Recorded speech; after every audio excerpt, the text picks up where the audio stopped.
Thank you. Thank you.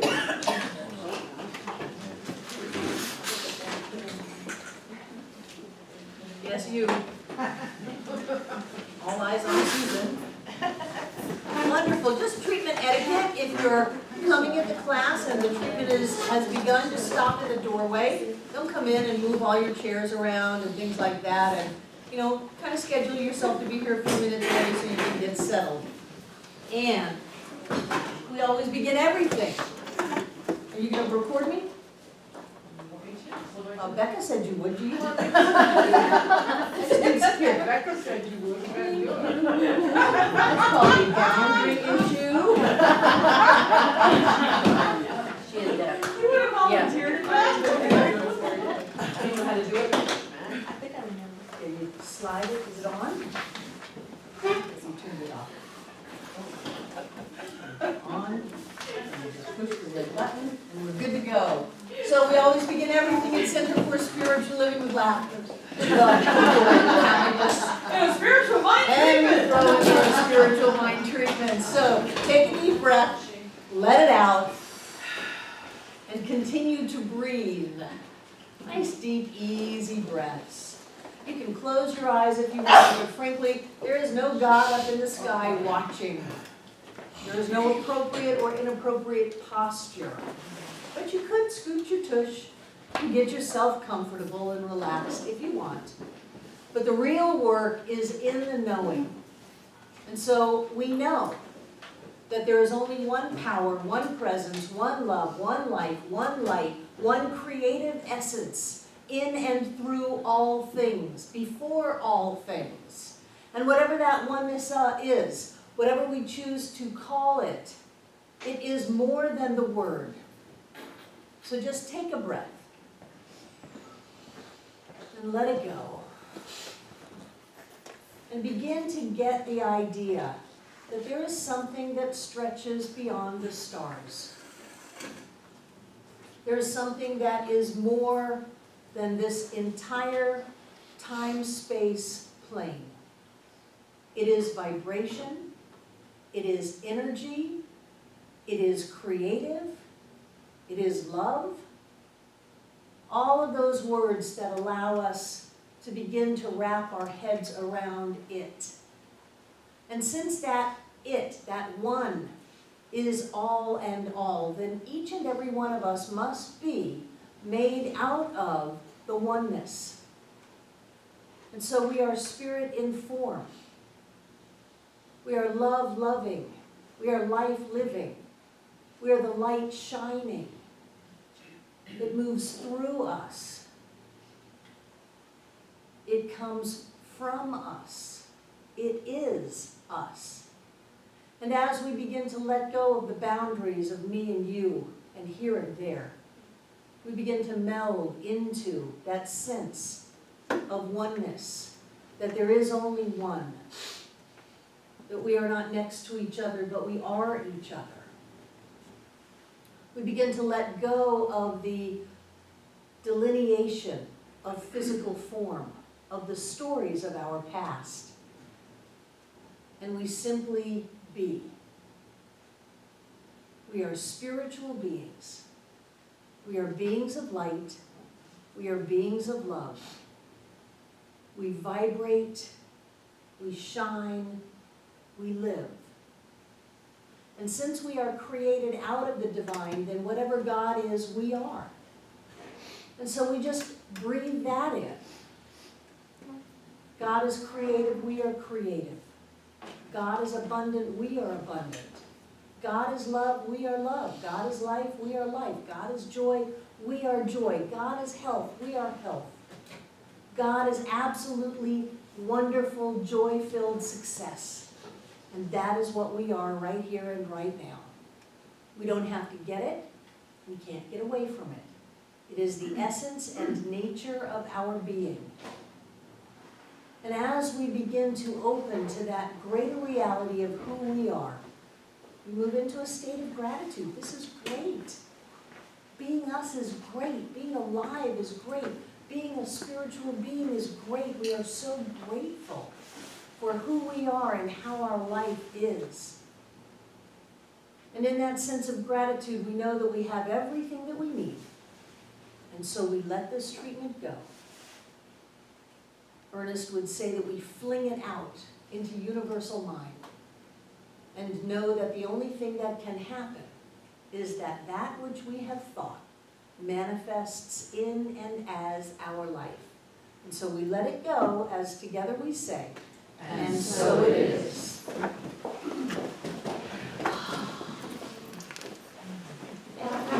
Thank you. Welcome, welcome, welcome.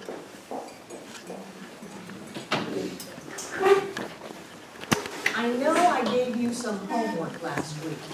I know some people were involved in a continuation of the act of selfishness.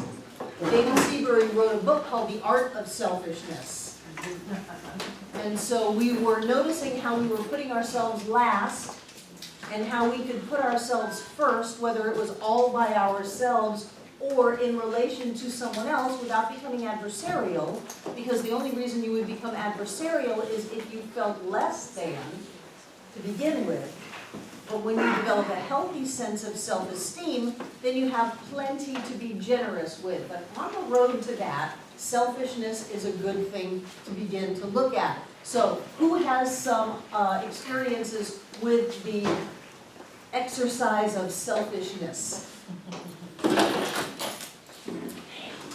You got your nails done? Yes. Good, good, good, good. Whereas before you would not have gotten your nails done? No.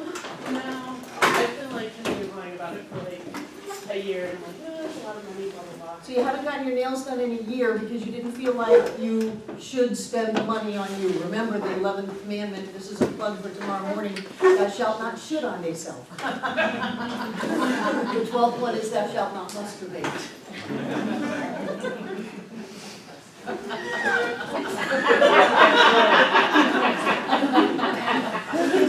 Moving along. Who else has an experience with selfishness? Mary. We just pulled the listing that I had out because it's the house that we want, so we just wrote up a So I'm not contract gonna on list it, it. I'm gonna buy it. Yep. Good, great, wonderful. Yep. Sandy. I wanted a fun job, just a silly little fun job, so I got one at the Gap. I'm working at the mall. Great, great. And how is that selfish? Well, it would be so easy to go in a call center and get a job like that. It would be easy to go and do a lot of the stuff that I did before that just didn't serve me well, and I just decided I wanted to do something fun. Great, so you allowed yourself to do something that you wanted to do instead of something that you should do. Right. Excellent, excellent, good for you, yay, yay. Who else? Jane. I've been playing the bowls for years. And so in your last class, you were talking about, you know, if you really want something, just step forward and go for it. So what I wanted to do, I've always played every week. But the thing of it is there are a lot of other people who want to play. And so if I play every week, there, you know, other people don't get that much of a chance. So I did step aside, and well, the thing of it is, I was getting more and more resentful. I know.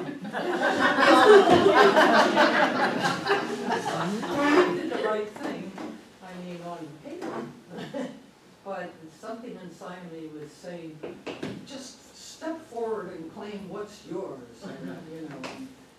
And because I worked so hard to become a good bowls player, and then suddenly I wasn't getting the opportunities that I had.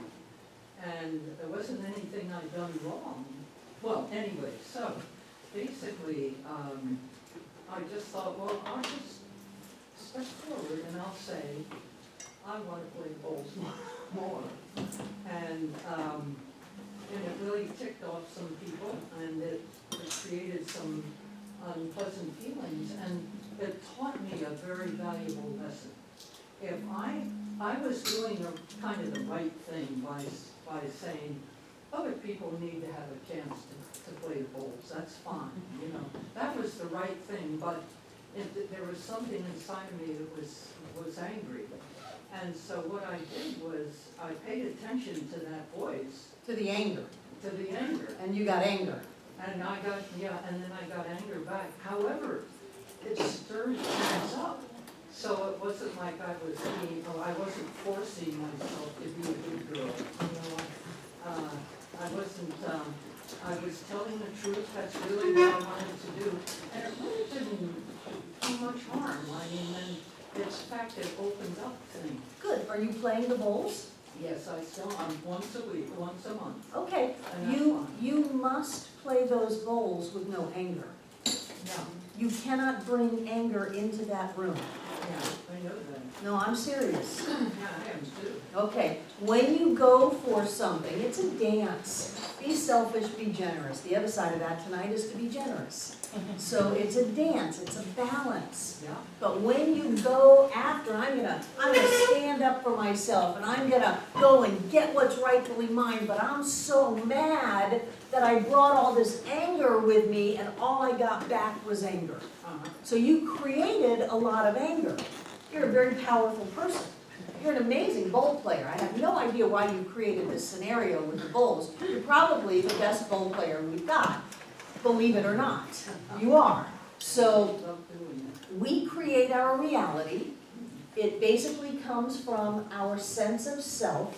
The reason that I want you to explore the idea of selfishness, some people reeled at it 2 weeks ago. Selfish? What? This selfish would be a spiritual place, not selfish. Yes, because if you don't have a sense of self, self-ish, if you don't have a sense of self, then you don't have anywhere to come from.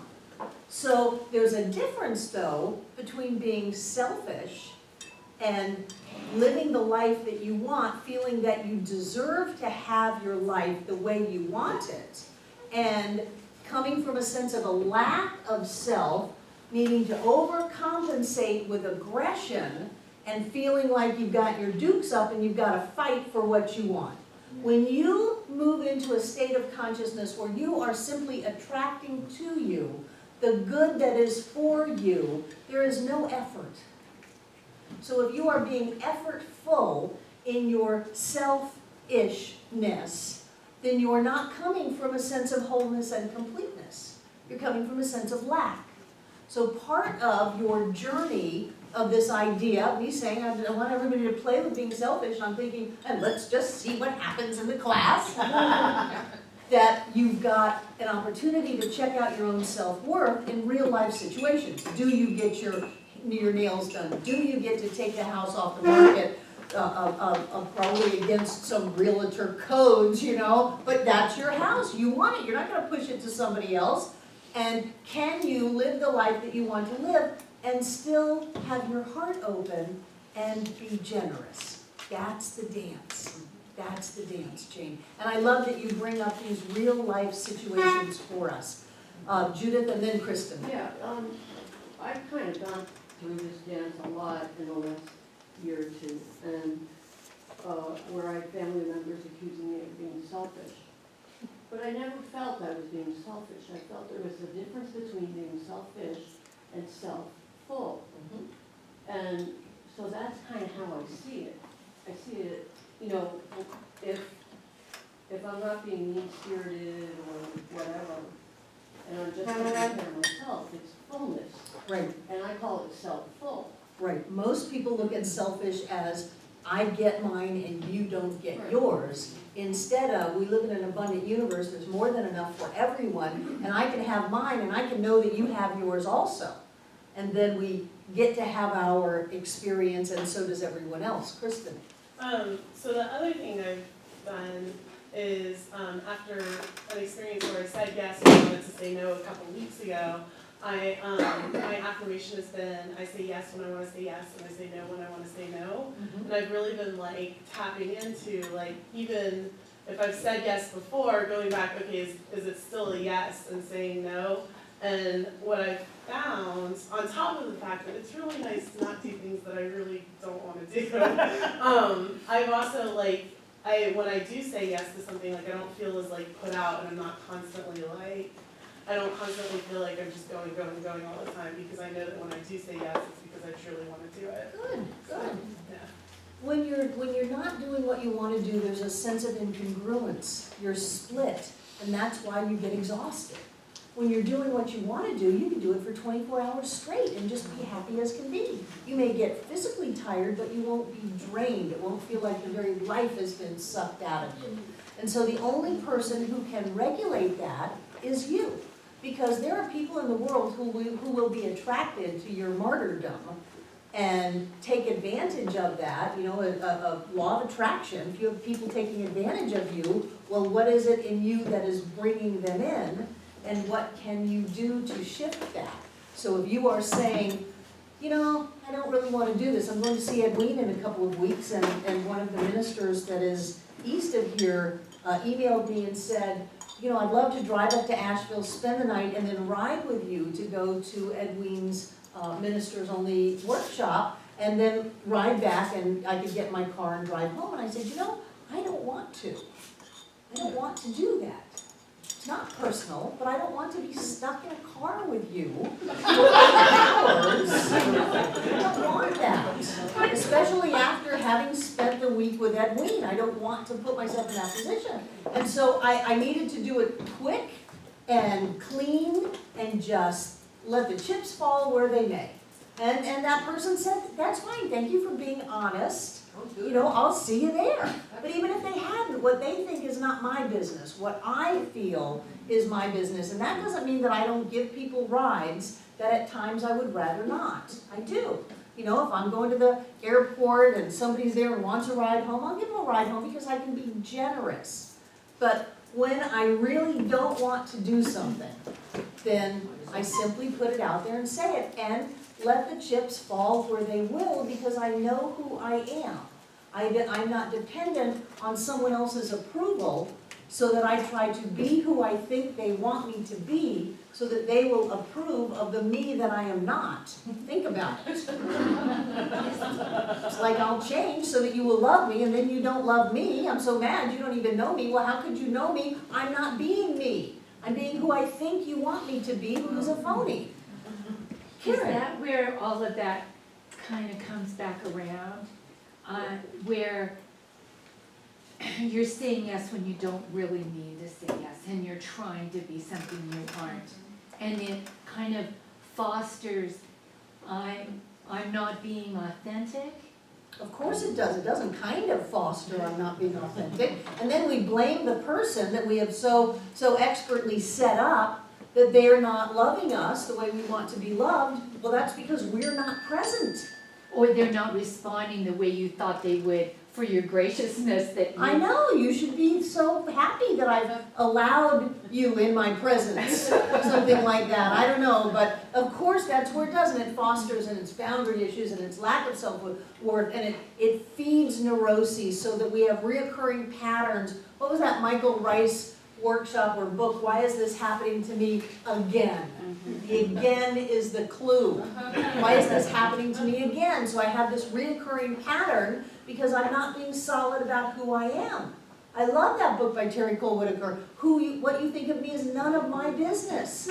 Could you imagine really living that way? Ministers have unique neuroses. Unique. How many people did you have Sunday? How big is your center? How many classes do you have? How are you validated on the outside by the way the public shows up? No. What kind of a Sunday did I have? What kind of a place do I have? What kind of a class do I have? Because that's the important thing. If we're not doing this as a self-help program, I don't know what's going on. You know, you just happen to be watching my process. I'm so glad you do. But part of the spiritual path has to be a sense of self-worth. It has to be a sense of self, period. Because if you have a low sense of self and you end up projecting the perpetrator outside of you, at some level it's going to take on an anthropomorphic cloak. And then you have the God that is out to get you, and you are either helpless or deserve to be gotten and that now you're a victim and you're lost. And they call that traditional Christianity or most religions in the world. And what we want to do is take a step in spirituality, which begins with experiencing ourself. Who are we? In Hinduism, they talk about the self, the spiritual self. Who are you as a spiritual being? And if you as a spiritual being can't get your nails done, or don't get to have the house that you want, or say no when you mean no, then what kind of a spiritual being are you? Are you a wimpy spiritual being because you live in a wimpy spiritual universe with a wimpy God? Or are you a powerful spiritual being? And if you are, then you have to learn how to use that power to carry you forth. And part of it is the dance. Yes, I want this. How badly do I want it? How much is it really important to me compared to if you have an opportunity to be generous, take it. Because you created the opportunity to be generous. And so at what point does the dance come together? Susan. I don't know that this is about selfishness, but everybody's, 4 or 5 people said the word dance. So this is about dance and taking what I wanted. And it was exuberant. I went to a dance on Saturday night. I'm a Zydeco music lover. I saw your Facebook post. Well, I've been here 4 years and there hasn't been one of my peeps bands, an import Louisiana real legitimate band. And I know them and they were there. And I walked into the place and then I began thinking, oh, these are not my peeps. This is not my New York crowd. This is not Louisiana. And I was looking around and it looked kind of pitiful and these aren't really great dancers and there's no men here. And then I said, oh no, this is not going to happen. I am here. I've waited so long. I am going to have the best time. And I stood back and I scoped out the best dancing guys that were there. And I went from one to another. And there was a nanosecond of maybe I'm not able to dance that well with them. And then I used some bright language and threw that one out and said, no way, that isn't. And not only was I going from one to another, but then they were coming to me. The dances that I chose not to dance were the ones that I didn't. But there wasn't a time that I wanted to be on the floor that it didn't happen. And then there was a man there that wasn't a great dancer, but I chose to spend some time with him because I wanted to. And then there was a thought, well, I can go off and sit with him. And I said, I'm not going to do that. And I was soaking wet, I was sweating, I was screaming out loud because I couldn't contain the joy that I had. Yay! And it was me that, sometimes I say, well, this is okay and this is good and that's acceptable. And then I realized I've been convincing myself that it was okay to be without what I love and to be okay to be without what my passion is. And It's okay, but you don't have to. That's You can right, I don't choose. have to. You can I don't choose to have have what you love. And so there's not that much Zydeco here, but I got promises from my guys on the stage that are coming back, and there's going to be more import bands. And I'm also making plans to go to Connecticut for the 4-day dance festival in June, Yay. et cetera, et cetera, et cetera. Good for you. Yay! So you get to live the life that you want to live. Because when you can wrap your head around it, that I could sit down, I could be miserable, I could go home, or I could have the time of my life, and then you are empowered into a position of choice. And as you move more and more into a sense of yourself, that you are connected with all things, that there is something wonderful within you, that there's a power and a presence that moves through you, it lifts you. Honest to God, it's better than any kind of therapy that you might ever go to. When you get that experience of oneness and connectedness, and that there is something here, then it lifts you, it changes your vibration, and it moves you more and more into a point of choice to live the life that you want to live. One more thing, no pain. You have to say no. I treated you. Of course you have no pain. I'm Barbara Waterhouse. Counts on that. So one of the things that we move into in this lesson is the idea of intuition. And this idea that, remember, this is Ernest's second book. He wrote the first one in 1916, and I think this one came out in 1918. But he's still formulating very basic premises in this book. And what he's saying is that if you get quiet and allow yourself to connect, and if you put out there what you want, and then no matter what happens, take what you get and claim it, that you have received some kind of guidance or information or intuition or something like that, even if you say, I got nothing. No, don't say that. Say, I got something. And it's deep in my subconscious mind, and I don't have to know what it is for it to be here. And he says if you do that over and over and over again, you'll begin to get things from life. Have you ever gotten information from life? You ever gotten some intuitive hits? Yeah. Remember when the stock market crashed in 2007? Michael Beckwith, you know who Michael Beckwith was, Science of Mind minister out of California? He was sitting in his garden in his backyard meditating, and he got very clearly, sell all your stocks. And he said, okay, I don't need to know why, I don't need to question it, I'm used to relying on this kind of guidance. And he went in and he talked to his stockbroker and said, I want out of the market, sell all of my stocks, put it in something else, I don't care what, I just want out of the stock market.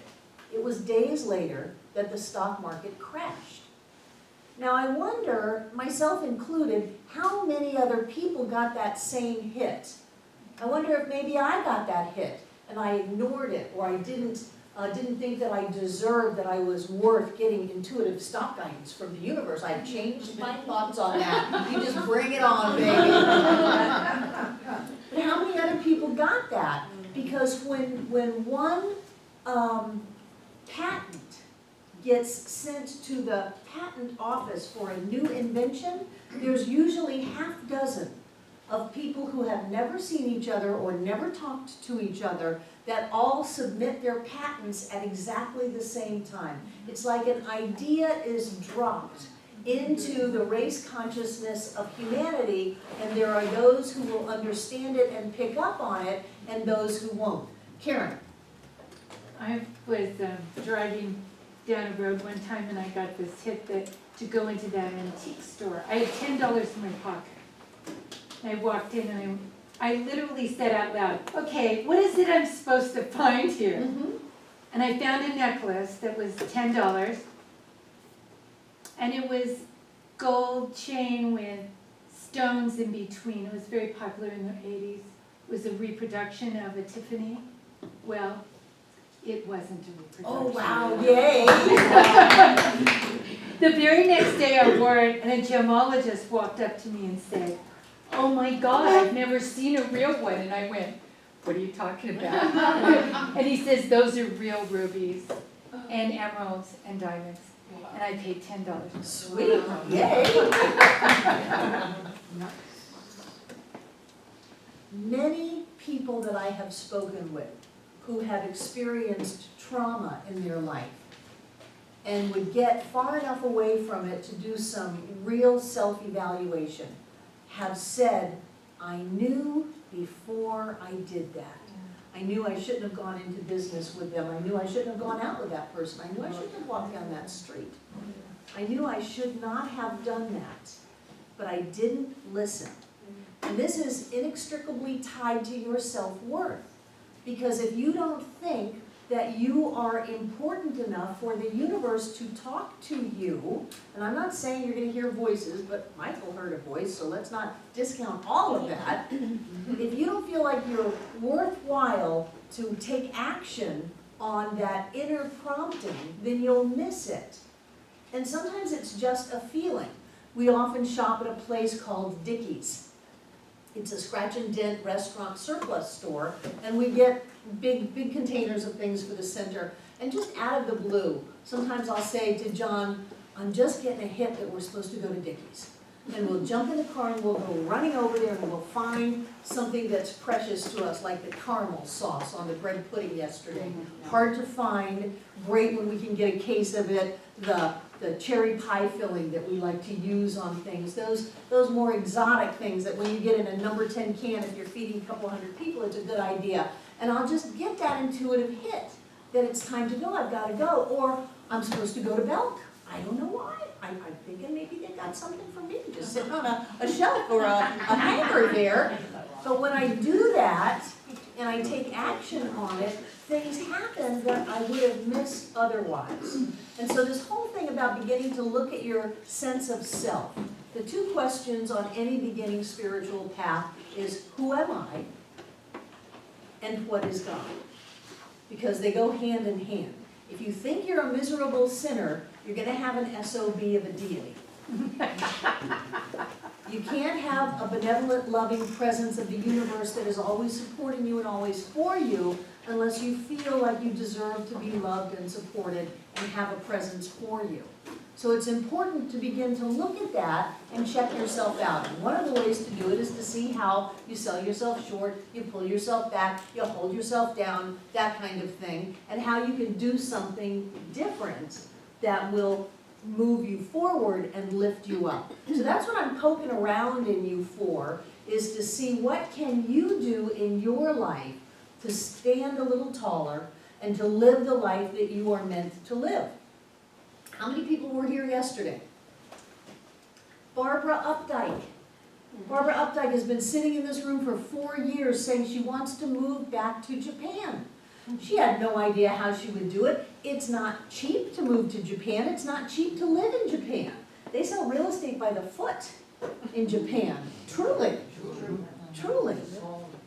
Yes. So she kept saying, I want to live in Japan. I want to live in Japan. I don't know how it's going to happen, but I want to live in Japan. And on Wednesday, I believe, Bob, at 3 a.m., you're driving her to Atlanta to get on a Delta flight.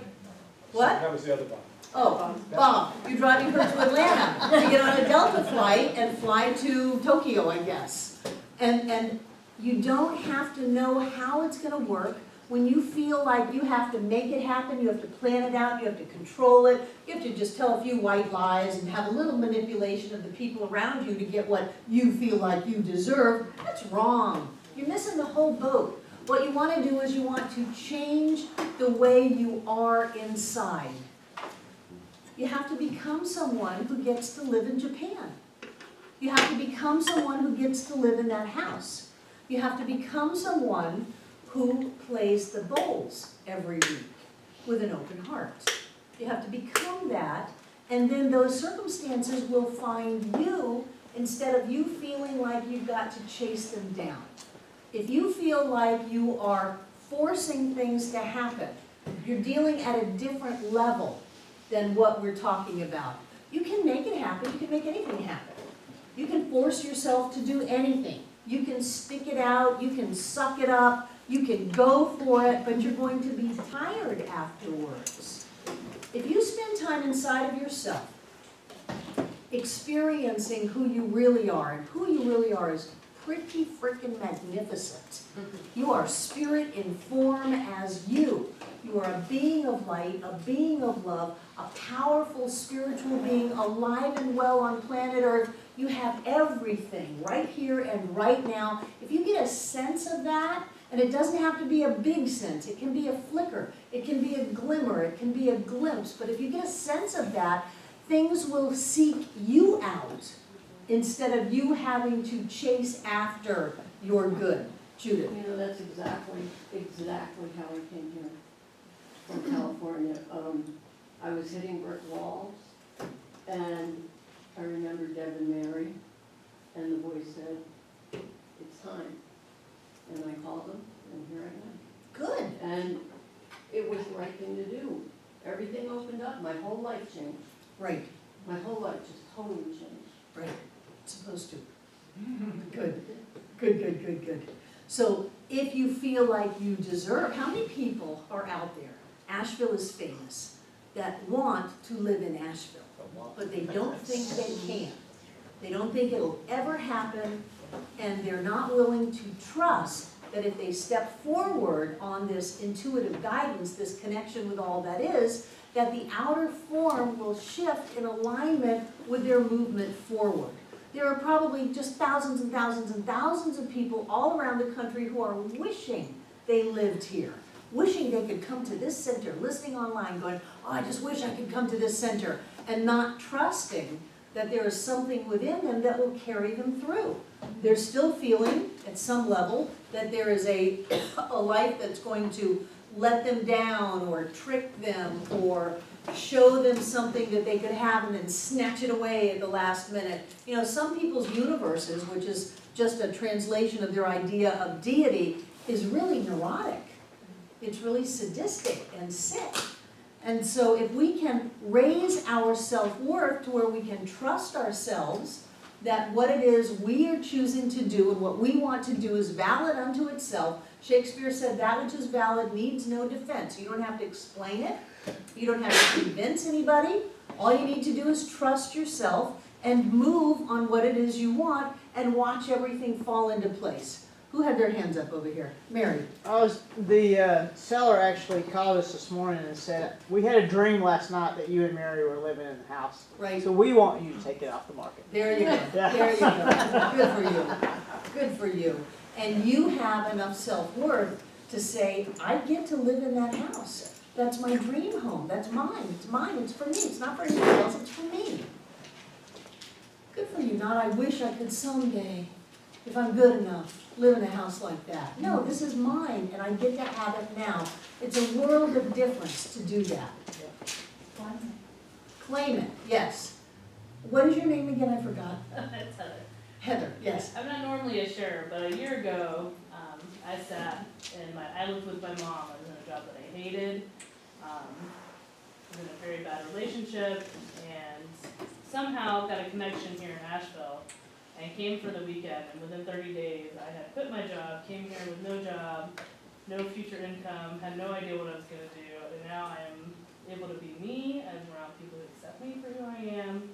I'm not surrounded by Mormons who hate me for who I am. And so, I mean, it is. Bless their hearts. It can happen that way. I'm in a job that I love. I have a beautiful apartment. You trusted yourself. You trusted the greater you than what you saw or what you owned. You trusted that greater something to be able to carry you through. That is such a big deal in living life, to feel like there's something within you that is going to carry you through instead of throw you under the bus. What is your name? Rin. Rin. Oh, yes, yes, yes. Hello. I just wanted to share that I was living in Tennessee in a really small town, and I would come to Asheville on the weekends. And I was talking to my therapist at the time, and I said, I want to move to Asheville. He was like, okay. And then I said, and I want my daughter and my son-in-law to move to Asheville too. And he said, well, I don't really think that's a realistic goal. And so then I moved to Asheville. I got a job. And then my daughter got a job, and then my son-in-law got a job, and then here we are. Yes, yes. And who in the world wants to be realistic? Because realistic means that you're depending on what looks real instead of the greater reality. The infinite possibilities that, of course, you can move to Asheville. I brought my son and daughter-in-law up here from Orlando, and she was working in Arnold Palmer's Children's Hospital, and they were offering her a chief residency to be the head resident there. And no, we're going to move to Asheville, and I'm over here just kind of reeling. And it's been very good for them. So anything is possible. But when you limit yourself by what is realistic, you limit yourself to what already is. And if you can only achieve what already is, there is no growth. And if there's no growth, we as a species would be dead. There would be no evolution, there would be no expansion, there would be no mutation, no quantum jumps into greater levels of beingness. We have to go beyond what has ever been for us to survive. And for us to thrive, we have to go beyond what has ever been and grab it with our joy, to scream that we are so happy, to be in our joy, to live life fully and wholly and completely, and that moves the consciousness up of us individually and collectively. There's a spot in the book where Ernest says, stop trying to save the world. You can only save yourself. So save yourself. But the world will be what the world will be. Stop trying to save the world. And when we can lift ourselves up and then trust that everybody else can lift themselves up, then everybody takes a step up.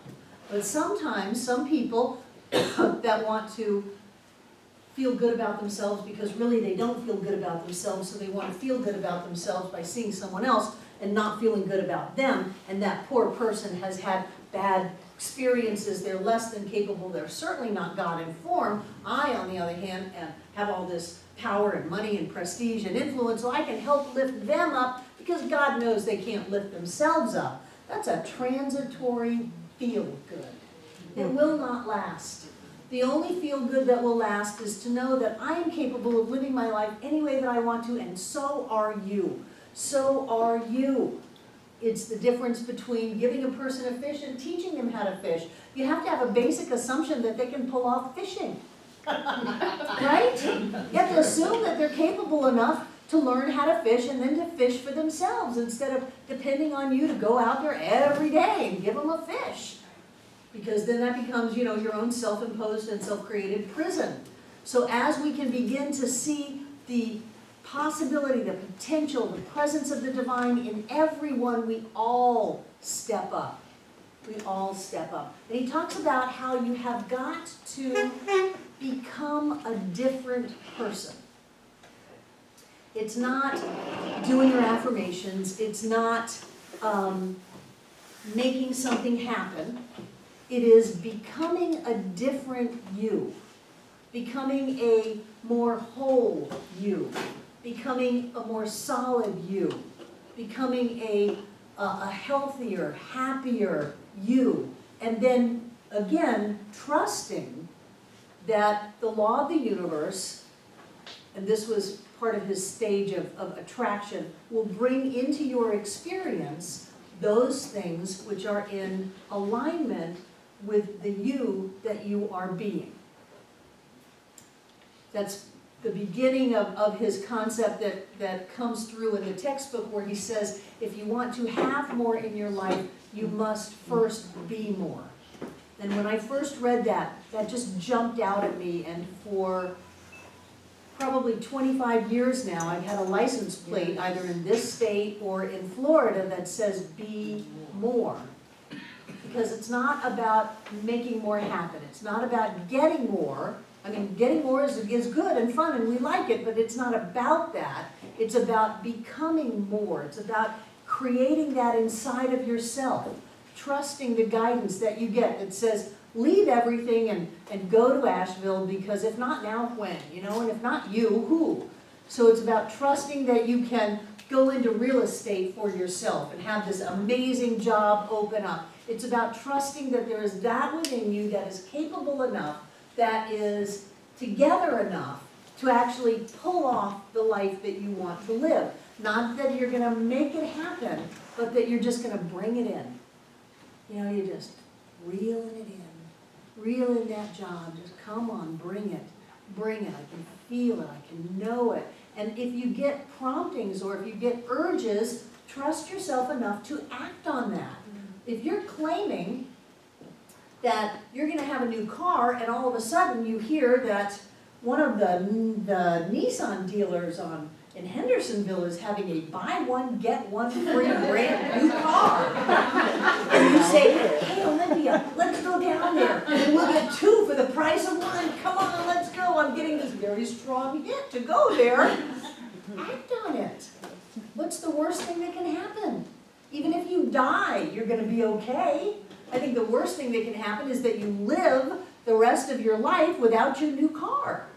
that you live the rest of your life feeling like you don't get to have what you want, that there's some kind of a sadistic process in life where the universe whispers in your ear these desires of joy and happiness and fulfillment and then snatches it away from you. That's the terrible thing that could come.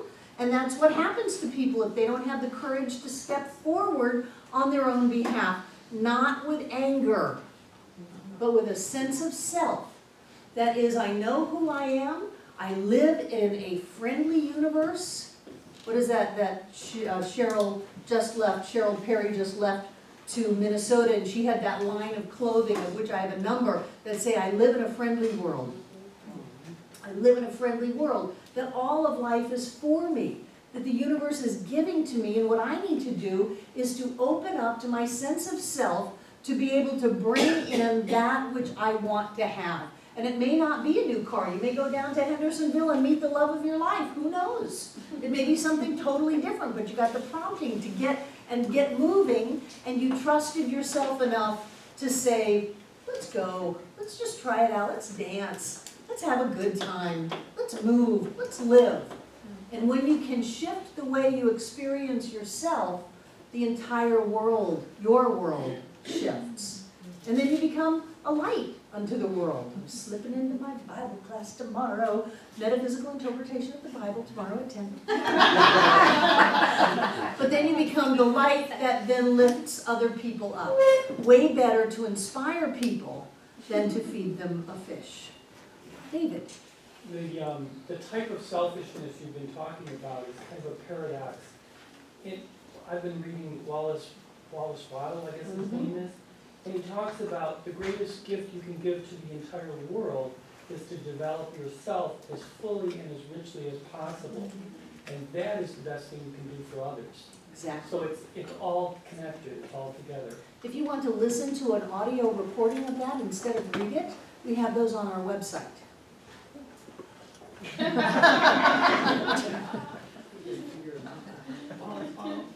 Yeah, Wallace Waddell, Signs of Getting Rich, Signs of Being Great. He says that the only true wealth is when you lift everyone else up with you. Yes, and that's what we're doing. Olympia. Yes, I wanted to say that now since I've been practicing principles, things are shifting very quickly for me. So I get to go back to school. I have created this space where I get to go back to school. And there was a situation where I had two choices. One school over the other school. One, all of this financial aid, and I could do all of that. But they had more classes than I wanted to take. So then I chose, and I said, well, I got this one over here, but it costs more. And so my ego says, well, who do you think you are? You don't have that kind of Who money. do you think you are? What is the answer to that? God. Yeah. So I practiced that. I was like, huh. And I kept weighing it, and I'm like, you know what? I'm going to step out on faith. I don't care. This is the class. This is the school I want to go to. This is where I'm being drawn. My spirit is drawn to this, and this is what I want to do. And I know that the finances will come. Yes. And I'm setting an intention where I will have the finances, and I don't have to work. Good. Good, because you don't have to work long and hard just to get by to get what you want. Exactly. Good for you. Yay. Good, good, good. That's great.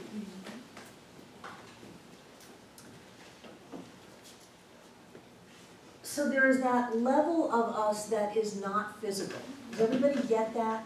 That the physical aspect of us is a very small part of who we are. And then there is that greater us, and on the physical level, it looks like we're separated from each other. Actually, they can read our energy fields, our auras, whatever you want to call them, and they go out many, many feet to where even on a physical level, we're not next to each other, we're inside of each other. Think about it. How sweet. But on a non-physical level, there is that which we are that goes out forever. There is no limit. And there is that point where I go out and where Sandy goes out and we intersect. You have an opportunity to see my stick figures.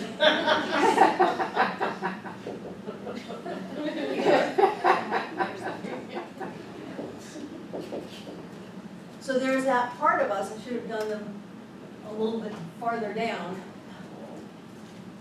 It goes out like that, and this is the section where we intersect. And just consider that that goes out infinitely.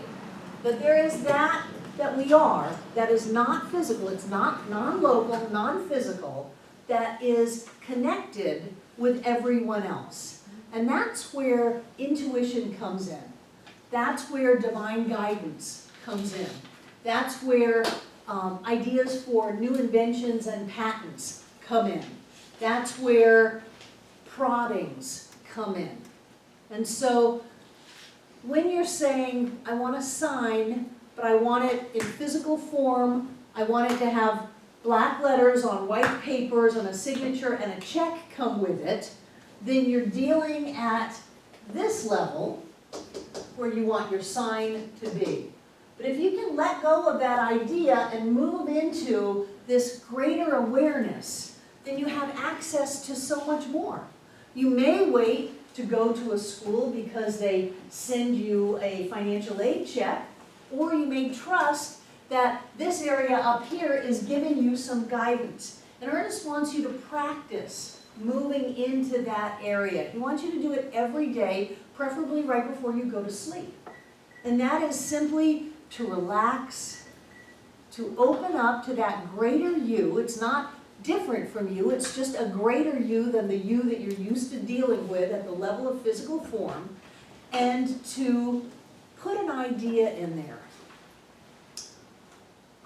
Maybe I want to go to school. I'll just use you. Here I am in school. I don't know how I'm going to get to school. I don't know how I'm going to pay for school. I don't know how that's going to work, but I really feel like I'm supposed to be in school, so I'm just going to open up to that and listen. Listen with your ears, but listen with your heart and listen with your gut. And just listen. And then after a few minutes, you've either fallen asleep or you're done, and consciously maybe you say, I got nothing. Nothing. No speaking to me tonight. God's quiet on the mute button. Didn't get anything. He says, don't do that. At some level, because you are one with all that is, you got a download. You got a download. And whether you consciously know what it is or not, you received that. So be grateful for it and believe that you got it. And then go back there. Do I do this? Should I do this? Is this the best for me?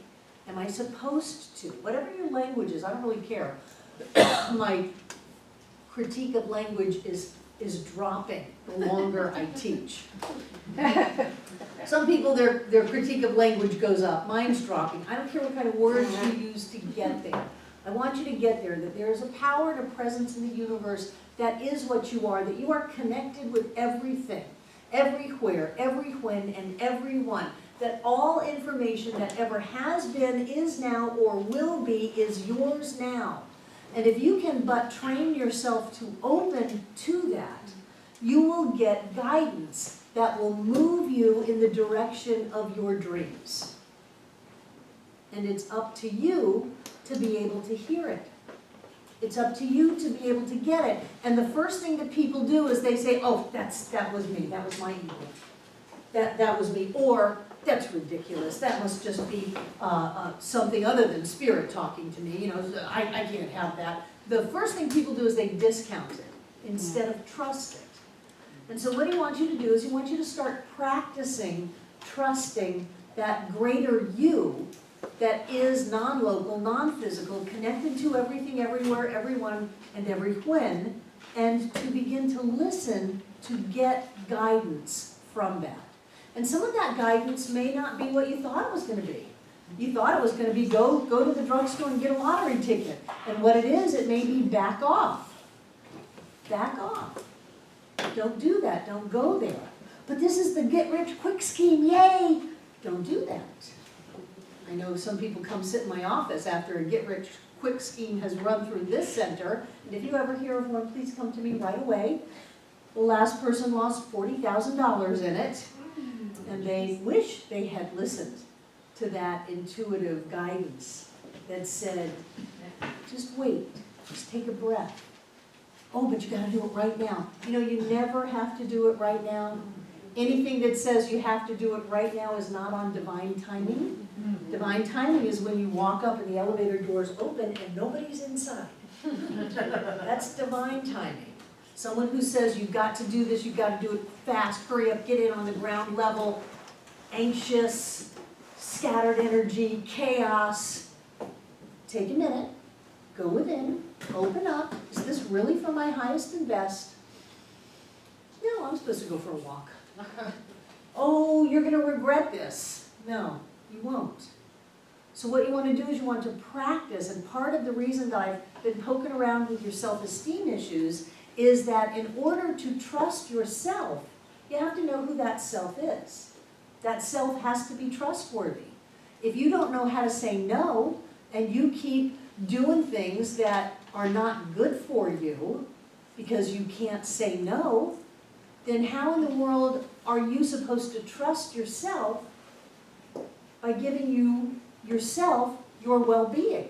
You're not trustworthy. Nobody should trust you until you learn how to be trustworthy by being stable and solid and say what you want and move yourself forward and creating the life that you want, not the one that you think someone else wants you to have.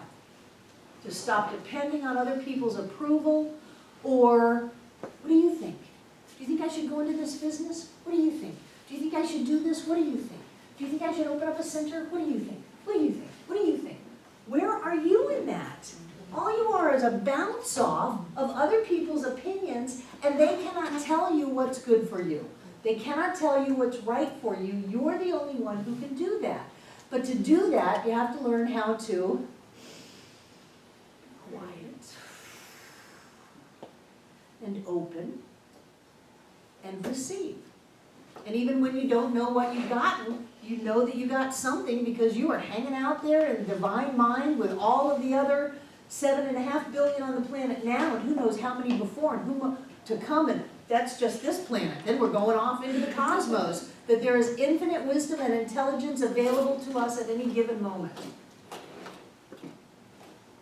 Terry Duncan was saying that she got through school when she had not studied and she knew she didn't know the information. But she knew that somewhere in divine mind the answer was no. And that's how she got through school. And I know that because I know that I passed 2 years of college algebra the very same way. What is it? You're on a train and you're on a plane and there's an apple in there somewhere? Come on. You need to know you have available to you. And it doesn't matter how far-fetched it is. Michael Beckwith being told to get out of the stock market. You know, days before it crashed. How many people have not gone somewhere or not done somewhere? There's a story about Edgar Casey, and he went to get on an elevator, and everyone on the elevator had a black aura. True story. And he stepped back, and the elevator plunged, and everyone died. Do you trust that? True story. Do you trust that, or do you say, oh, I shouldn't unsettle people, or I shouldn't inconvenience them by not getting on? I mean, that's just rude. Just shut up, suck it up, get on the elevator, and plunge to your death. Some people do that with marriages. Married a friend of ours, the best man at our wedding was over in Raleigh, getting married to someone who was like, Chris, you do not have to do this. I know we are walking into the chapel, but you do not have to do this. And he said, I do. I have to do this. And it was the most miserable 15 years of his life. Now, he knew he didn't have to do it. We knew he shouldn't be doing that. We're trying to take him to get in that car right now. We will drive you away from here. These are the ministers talking to you. Because we knew that he shouldn't be doing this. He was marrying a crazy woman because she was pregnant. So he felt that he had to subvert all of his intuitive guidance and desires based on what he thought he should have done. And so, you know, what kind of a family does a kid grow up in when people don't like each other, they hate each other, they're screaming at each other, and one of them's crazy? I guess if you go into that, maybe both of them are crazy then. Yeah. So when you can learn to trust yourself, when you can learn to trust your own guidance, your own intuition, your own wisdom, then you have something to hold on to. And that is going to be something that you build on for the rest of your life. Let's take a break.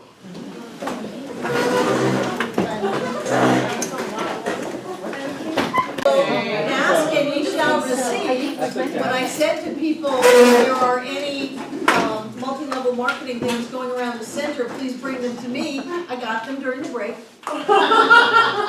So what I want you to know is that the Center for Spiritual Living Asheville is a no-sale zone. That means you can, in fact, come here and not be accosted by people who want to sell you stuff or sign up.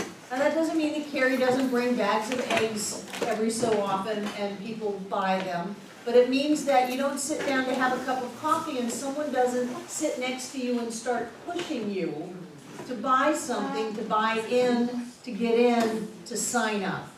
So I know about the travel club that is going around, and I have agreement with the Wagners and Jackie Sachs that none of that happens in this building. If you want to sign up for their travel club, great. Do it at Olive Garden, or do it at Starbucks, or something else, so that whatever happens is not part of our experience here. I understand there's something about skincare products that I will take up with this person tomorrow, because you do not need to worry about protecting yourself when you walk in the door. And we have had experiences here where I remember one man came up to me and said, I can't have a effing cup of coffee in there without somebody trying to sell me something, and they have even chased me out to my car and stood in front of the door. We've also had experiences where people have lost many tens of thousands of dollars based on what they did in this room. So if you're going to give up tens of thousands of dollars in this room, please put it in the basket and know that it is multiplied abundantly and comes right back to you. Yes. But truly, this is a spiritual center, and what we offer is an awakening to who you are, a way to understand and use spiritual law in an atmosphere of love, and that's it. So again, part of that is just that some people don't know, but if you're being asked to join a business or to buy anything, or if you are asking others, please understand that this is a deal breaker with me. I will not, people have enough going on when they come here, when I ask them to trust yourself, to value yourself, to understand that divine guidance is coming to and through you right now, to do what you want to do and live the life of your dreams. That's enough stress without moving into, and by the way, if you get in on the ground floor of this, you'll be a multimillionaire in 30 days. Okay? So just to let you know, and it is an official policy that on these grounds, and that includes the picnic tables and all of that, this center is a no-sale zone. Unless you have a center-sponsored event like the craft fair or a guest musician who's coming in and selling their product, or the bookstore or something like that. But then that is a no-pressure sale type of an experience. So I thought since it came to me, I would just bring it out into the room, because it's easier if everyone knows, instead of, wow, Center for Spiritual Living Asheville, they're a great place to go to pick up chicks, pick up guys, get clients, sell your wares, that kind of thing. Because we are a great place and we have wonderful people. And it doesn't just happen inside of the community. I am constantly approached by people who want to give you their workshop and sell you their book and sign you up for their online coaching classes and all of that kind of thing. And I feel pretty protective of you. Yes, but I want you to be able to come in here on your good days and not so good. What? I just wanted a little clarification too, though, with like a bulletin board with the You can put anything you businesses. want on the bulletin board. And then you let someone come to you. And they say, hey, how do I get your elderly care stuff? And then you talk to them about it off the grounds. Off the grounds. And we go over this a lot in our membership orientation class so that you're not shocked. You know, when someone says, you can't do that here. Karen. I think I would like you to also address what we share in the room voluntarily should stay here as well. Well, if you want complete confidentiality in this class, then that's something we all need to agree with. Oh, I see. Usually in open, big classes that are online, you know, out for the entire world, audio and video. So the reason why I bring it up is that we have our little meeting before church on Sunday in the other building. And there was someone who was new, and she's come a couple of times and said, I feel really comfortable talking here in this small group, but I'm not sure as I would in a larger group.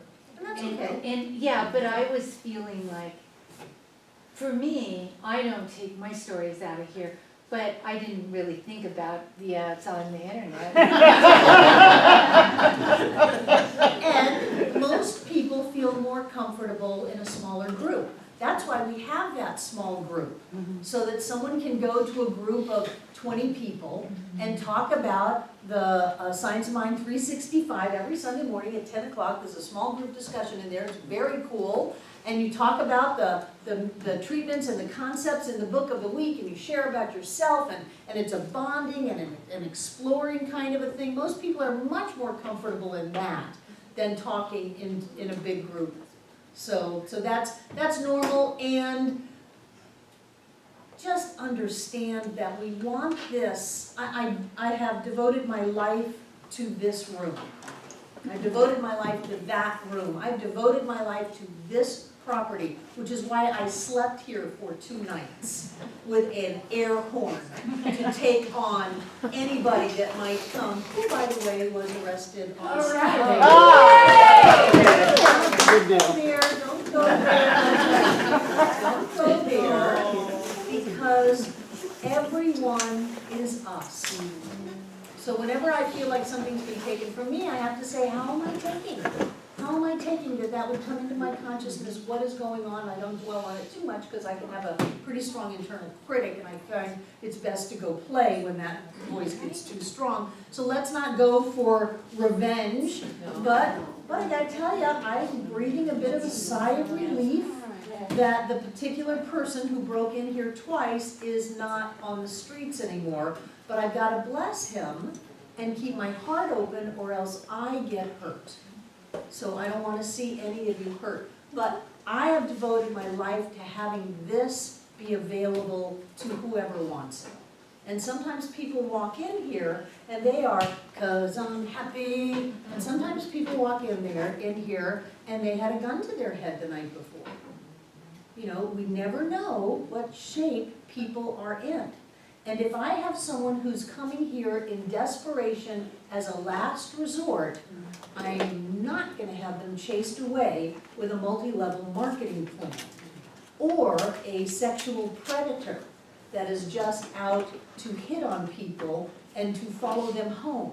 I mean, any of those things, that's my job to keep the energy as clean and clear as possible. And that I take very, I feel very responsible about that. What you do with the place once you get in the door and you work it out a little bit is up to you. Some people are gonna, really shine and grow and thrive, and other people are gonna dig their heels in and drag their feet and try to hold on to the past and, keep their drama and their trauma and their suffering and all of that, and that's your choice. All I can do is go, you can have the life that you want. It's up to you. Nobody can give it to you. Ernest says in this book, he says there is genius inside of you. Why would you ever ask anybody else anything?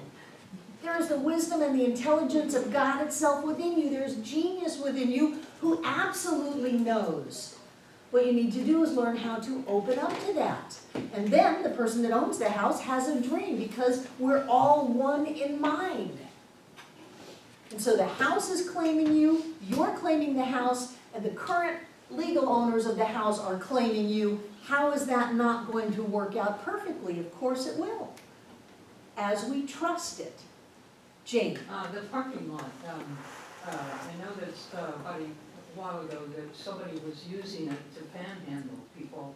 A woman- Please tell me. Huh? Please tell me these things. You know, I never. Right, if you go out and there are flyers on your windshields, tell me. Just tell me, I'm happy to call. Right, this woman had a real sob story and this and that. And she should be coming in here learning how to have her life better. And I'm happy to share that with her. That's my job. Okay. Yes. All right, Yes, next that's time my I job. encounter her, Someone comes in and says, do you have money? We have starving babies. They're not here, but I have them down the road. I'll treat for you. I'll pray with you. I'll treat with you. Oh, no, no, no, no, no. Okay, bye, bye, bye, bye. We're open, we're a public place, people come in. Honestly, I think that people are trying to find their way, and the best way they can do it is with panhandling, is with trying to have a multi-level marketing, is with hitting on people. You know, we've had people just run through the, mostly the heterosexual population of the center, and just God knows how many people we've lost over these kinds of things. So what they're doing is they're trying to get their connection. Stay with me. They're trying to get their connection. They feel that we have something, and they don't know what it is. And in their limited view, they're saying, the closest I can come to is, hey baby, how are you? How you doing? That's as close as they can come to a spiritual experience, so that's where they're gonna go. And what we can do with that is we can guide them and move them into a higher state of being if they wanna go. If they don't wanna go, they'll go away. That's why some people just leave here right away. They'll come in 10 minutes. They're out of here. You know, and all we can do is stay true to ourselves and offer the vibration and the opportunity for other people to be lifted up. So there's genius within you. You know what's right for you to do. Even if someone does sit down next to you and start pressuring you, you know what's right for you to do. Usually where we fall astray, or as Wallace Wattles would say, where we hit shipwreck, is that we get angry. You shouldn't do that. This is a spiritual center, and you shouldn't do that to me. So I'm feeling bad about myself. I'm feeling little inside of myself. Otherwise, I would just smile, put my arm around you and go, honey, it's going to be okay. You know, it's going to be okay, and I would not have any reaction to it, but because I'm feeling lack of self-worth, small, victimized, then I get angry because I think I have to defend myself, and I say, you shouldn't do that. By the time I go there, I'm lost. Not only are they lost, but I'm lost. And so what we want to do is we want to be solid enough inside of ourselves that we can, in fact, be generous without selling ourselves short. The only way you can be truly generous is if you have surplus. If you have an empty love bucket and you're trying to save somebody who has no love, and you're trying to give them what little love you have, both of you are going down. You know, and you may call it a marriage, but it's going to be a disaster. Whereas if you're full of clarity about who you are, you're solid inside of yourself, you trust yourself, you know that you have more than enough time, attention, energy, kindness, compassion to give to somebody else, and someone comes up to you with an empty love bucket, you don't have to get angry because you don't think they're going to take you down with them. And so you can give them a little bit of time, of attention, of talking, of compassion, of information. Because if you, perhaps to say to them, well, listen, you've got to come to the service or something like that. Right, that's what we say to people who are in here eating on first Sunday while we're in the middle of the talk. Oh, no. You gotta go in the sanctuary before you get to come out and eat. But that's not done with malice. It's not done from a sense of, you're gonna hurt me, so I have to hurt you first. It comes from a sense of, I know that it's better for you to get the tools that we're talking about in there so that you don't have to feel so desperate to come in here and grab food before anybody sees you. To come around in through the back door, some people do. They hike around in the mud and come in through the kitchen so nobody sees them, so they can grab some food. You know, your life would be better if you would come into the sanctuary and be inspired and uplifted. But if you allow yourself to get empty, and then someone gives you an opportunity to be generous, and you don't have anything to give from, then very often the reaction is that of anger and upset. And that is where we meet shipwreck. And we both go down. Instead of knowing who we are, taking a deep breath, understanding how much you want to give to this person. But we have people on Sunday who look for people who are sitting all by themselves. People who are new, people who may not know anybody or anything, and they'll sit with them. They don't sit there for an hour. They sit with them for a few minutes. They check in with them. Maybe they introduce them to somebody else so that there's an opportunity to connect. It's not, okay, now I have to take you home with me. But it's that I've got enough time, attention, love, energy, and compassion that I'll sit with you for a minute. Hi, who are you? What you doing? Have you been here before? This is what's going on. This is what's going to happen. I'm really glad to meet you. Do you want to meet any other people? They may say no, and then you honor that. Or they may say yes, and you just grab whoever's walking by because it's the law of attraction. Hi, Olympia. This is so-and-so. She's here for the first time. I just thought I'd introduce the two of you, and you back off. I mean, there are wandering people who do that so that someone doesn't come in here and nobody talked to them, nobody touched them, nobody connected with them. And what kind of spiritual experience is this? You're all a bunch of uppity cliques, and you don't care about anybody else. No, we're all one. And so we can have a little bit, and if you don't do it out of obligation or duty, whatever you're doing in life, don't do it out of obligation. Don't do it because you don't want to do it. Do everything because you want to and be in your joy. And if you're going to do it, you might as well wrap your head around wanting to do it. You know, if you're going to go to a job until you create a better job and you don't like that job, but it's the job that you've decided to keep for now, you might as well wrap your head around liking that job. Because if you don't like the job that you've got right now, the next job that you create is not going to be liked. Because that's the you that you are bringing to work. So you wrap your head around it, you like it, you find some generosity inside of you.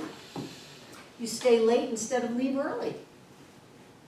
You do a little more instead of a little less. You're a little nicer to people instead of being hurt, trying to drag everybody down to your misery. You rise up and you have a better experience because you are creating a better you. And it is the you that you are that brings into your experience the circumstances that you have. You can do it by mental coercion and willpower and making it happen. You can do that, but you will become exhausted. And then it won't be fun and you'll find a reason to leave. If you can open up to this greater you, this really pretty cool person that you are, and how the universe is always supporting you and giving to you and whispering to you and lifting you up and opening the door and going, come this way, and get that that's what's going on, then all of a sudden things just come into your life like they're on a tractor beam. And you're not having to do all of the work. The work is in being. And if you find yourself that you've gone down into the pits, your work is into lifting you up so that you don't allow yourself to stay down in the pits, because if you stay down in the pits, your life will reflect that and it will be the pits. That's the way life works. So it's all about who you are and how you are, and that comes back to how you see yourself, how you treat yourself, and whether or not you can find it within yourself to have enough to give away. Because when you find that you have enough to give away, you find that you have even more. Because if you say, I don't have enough to give away, then God, I'm just so biblical tonight. Even that which you have shall be taken from you. It's consciousness.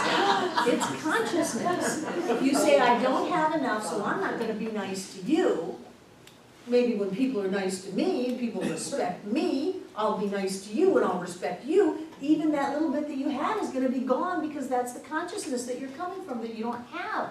And when you can say, well, you know, people really haven't been nice to me, but maybe I'm not that nice of a person today, so maybe I need to up-level my game. What is it that I am bringing? Remember that from the first class. What is it that I am bringing to the relationship here? And how can I bring more and be a better person in this? Not to be a martyr. It is the dance, David. Not to be a martyr, not to do it out of duty or obligation, but because you have more than enough. And if you sit there for 2 minutes and then you're done, then you're done. You did your thing, you gave. But if you don't give at all, then you have less than when you started. And if you give a little bit, you have more than you did when you started. Vivian. I just have to share that in one of your classes from many, many years ago, you and John were both teaching the class, and one of you said, whenever you go into a situation, always go into that situation to exceed the expectations, to Right. like overfill whatever. Overfill your place. Right. Those wobbles. Years and years I have used that, and it's so effective. I mean, it just takes you up the steps, because, I mean, you're just overfull. Right. Overfill your place, give more than what is expected, leave everything better off than when you got there. That is a prescription for a good life. Why? Because you're changing you. And when you change you, then the outer circumstances must change. The bigger you are, the bigger your life is. And Ernest says, take time every day to expand who you think you are, to expand how you are. Remember we said don't go buy a car, own the auto dealership. Take some time and look up at the stars. Take some time and feel spring rising up in the trees and the plants and feel that connection inside of you. Take some time every day to expand your sense of self. And what will happen is every day your life will expand. And how that's going to look, I don't know. If you want to micromanage the universe, you can, but you will lose out because you have no idea the good that the universe has for you. It's the universe. All I can see is this little piece of one square, so I'm going to work on that. No. Just expand, open, notice, be grateful. Expand, open, notice, be grateful. And your life will change. Your life will transform because you are transforming. This is a better self-help program, in my opinion, than anything you will ever do, than any amount of therapy you will ever take. And I have taken a lot of therapy. I've been on both sides of the couch in therapy for a lot of years. And any kind of workshop that you'll go to, anything that you'll do, if you can start to get a sense of the amazing being that you are, it washes away all of that other stuff, all of those old stories, all of those limiting beliefs, all of the guilt and the wanting to hide and the holding yourself back and the who do you think you are. It just washes all of that away as you stand clearly in the light of truth of who you are. And then you expand and your life expands. Does this make sense? Yes. Good. Yes, Jane, and then Rick. Okay, I was at Pack Library today, for good, doing the taxes, my taxes, and I waited for 2 hours because this little old lady in green was just monopolizing one of the preparers. And I was, you know, at first, for the first hour I was okay, but then I started getting angry. You're only good for an hour? What a wonderful opportunity for you to practice. Yeah, so Some people go into monasteries for years yeah. to practice not getting angry. That's right, but I was just sitting there thinking, because she, of course, didn't have any of the materials that they needed. Fascinating that you will create that. It is your choice how you respond to the circumstances in your life. So rather than leaving, coming back another day, going somewhere else, or Just taking it reading, chanting the Om, whatever you might want to do, rather than do that, you chose to go down in consciousness and vibration and have a bad experience. So that's your choice. The more you can understand the choices that you make and how they affect you, the better off you're gonna be, Jane. Because you're always at choice. And you can create the most obnoxious person in the world right in front of you because you're so powerful. She could have gone in front of anybody. She could have been there any day for months, but no, she picked you because you were a vibrational match to her. There you go. Good for you. Rick, work on it. What you were saying about anger, responding with anger a few minutes ago, somebody very close to me, oftentimes, to my perspective, makes like fearful, negative, statements. And a lot of times I've responded irritably or angry, like. Did that help? It did not. No shalom in the home. And I knew there was some resentment there, bringing that into my space. But I knew it wasn't correct, it wasn't helpful. Wasn't working. And so it occurred to me, it's resonating something with me, or otherwise it wouldn't have any effect. So I've gotten to where when she says something like that now, I say, thank you for making something aware, making me aware of something that I need aware of. And I have noticed that a few times she'll go to say something and she'll just stop. Because there's no hook. And I'll say, I say, what? And she said, never mind. Sometimes that's the only way people know to get attention, is to hook in a dynamic of conversation, although it's negative. It's like kids will go after negative attention if they can't get positive attention. So perhaps it's the attention and the conversation that is being requested. And perhaps you could address that underlying request with some attention and some conversation. Yeah, because that's really what's going on. And if you love someone, you might be willing to give them some attention and some conversation. You might have an opportunity to be generous and to lift the whole vibration up. You're the one who would benefit from that. This is a selfish teaching. We benefit from it all. We're the ones who end up feeling good. We end up happy. We end up healthy. We end up prosperous. We get the house we want. We get to live where we want to live. Our lives work. And the perk for humanity is the more light that we shine, the better everyone else can see. So it's our job to shine bright. I've often thought that we were the light bearers. Come to earth, just a bit ahead of the crowd to go charging off into the darkness with our torches held high. That's our job. And to hold our torch high means we need to see clearly around us. We don't go, oh, no one else has a torch, I'm going to put mine out and then go bump into the wall. That's not what a light bearer does. A light bearer holds their light up. And the first person who gets your light is you. And then everybody else does. But only because you're in the light. If you were in the darkness, nobody would be helped. You share it.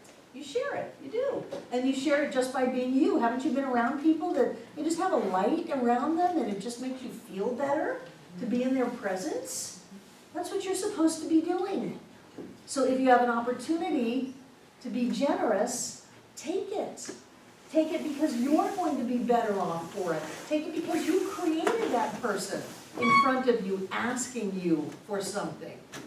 If someone is panhandling and you're angry, that's a big clue because it has nothing to do with panhandling or the giving of money. It has everything to do with your feelings about yourself. And if someone can hook you simply by asking you for some money, then you're pretty hookable. I used to know a Native American shaman called Crow Dog, and we'd be out by the fire on these, days of middle of nowhere, sitting around a fire, smoke, and he'd be playing his drum. He'd come up and he'd just go,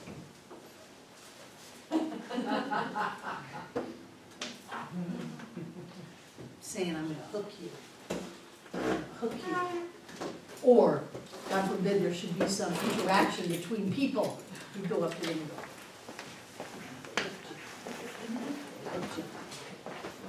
They put the cornmeal down wrong, oh my God! Does that make sense? Yeah. Don't be so hookable. You know, just let it roll off of you. We used to have stuff for the kids, say, if someone's giving words to you that make you feel sad, you know, kid stuff, then just be like a duck. Quack, quack, Yeah. quack, quack, and how all the kids going quack, quack, quack, quack, let it just roll off of you. When the kids would be going around going quack, quack, quack, quack. Mother would start yelling at them at home and they'd go quack, quack. But can you imagine some of the differences that your life would have had if someone who got upset with you, you didn't get hooked? You just let it roll off and teach the kids to jump out of the way and watch it go by, but it didn't get them. I think it was Aldous Huxley's wife wrote a book called You Are Not the Target. Just because someone's firing at you doesn't mean that it has anything to do with you. You're not the target, it's them. You know, basic boundary stuff. But you become the target as soon as you get hooked, as soon as you get angry, as soon as you get upset. Then you're dancing. Yes, It's Susan. the fish hook. I think I mentioned it here before. Eric Butterworth used to talk about the fish hook of the words "to me." He did that to me. No, Right. he just did it. Right, And because Yeah. the fish hook goes in easily, but you can't pull it out. right, right. Because it has a barb. That's why my name is not Barb. My name is Barbara.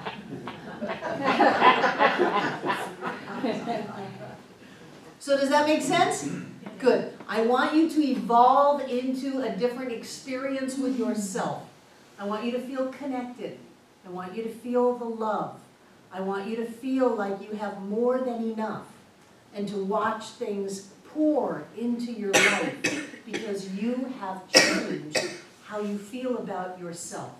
And you can't do that if you're selling yourself down the river, if you're saying yes when you mean no and no when you wish you would say yes, when you're trying to be what other people think you should be or what you think other people think you should be, when you're trying to fulfill your parents' ideas about you or doing anything other than embracing the amazing being that you are.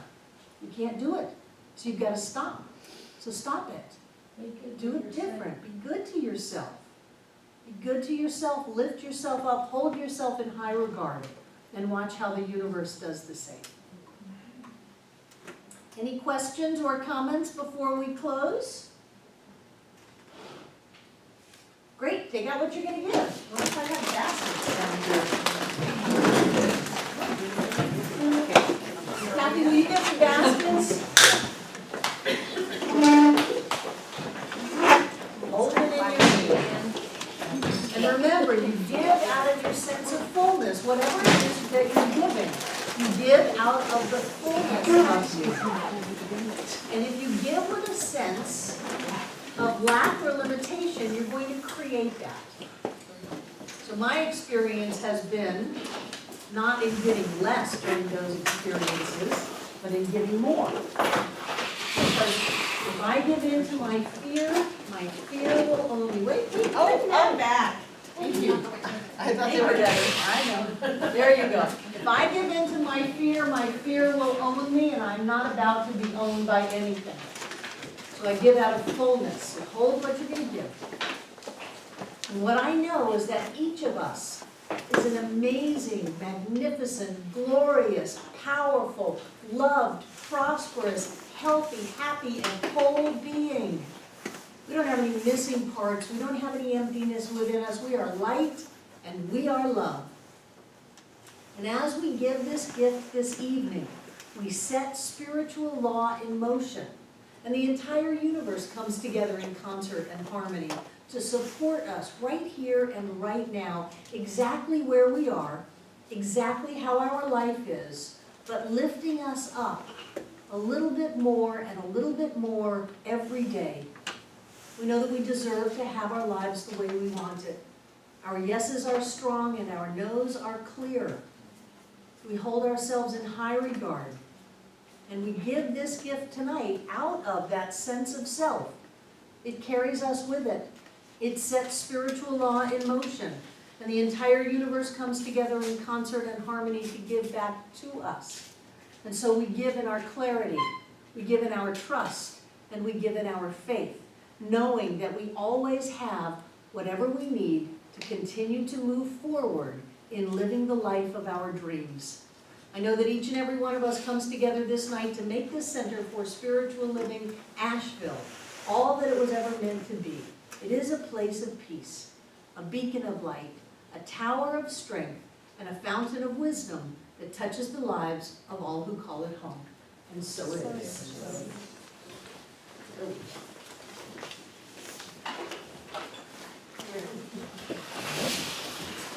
Just breathe it in, breathe it in, breathe it in, breathe it in.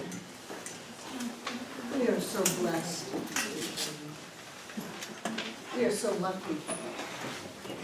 We are so blessed. We get to be together, we get to remember who we are, and we get to remember truth. Here we go.